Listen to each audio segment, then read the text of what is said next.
is CNN Breaking News. Bienvenidos a IBO Noticias del Mundo. Me llamo Estela.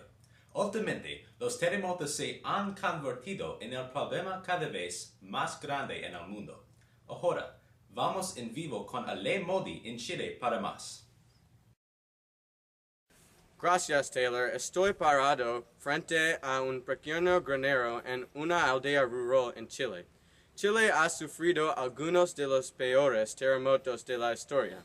Y cuando la gente no se prepara para ellos, la destrucción es muy grande. Aquí está un grupo de personas tratando de elevar la conciencia de la destrucción de los terremotos. Ustedes necesitan prepararse por los terremotos.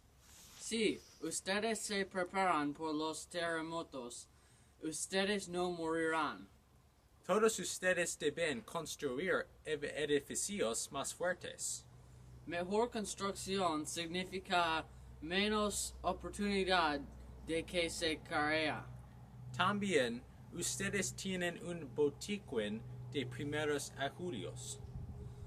Ustedes no deberán tener ningún cristal suelto.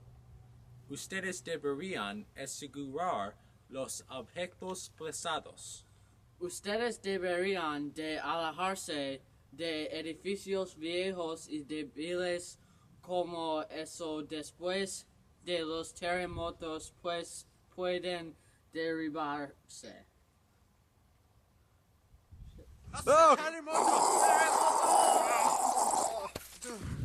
Deberíamos haber sido preparados para los terremotos.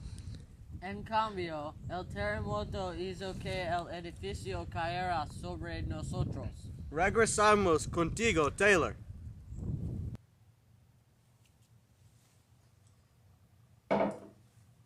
Sí. Y por eso, ustedes no estarán preparados para cuando ocurre en el terremoto.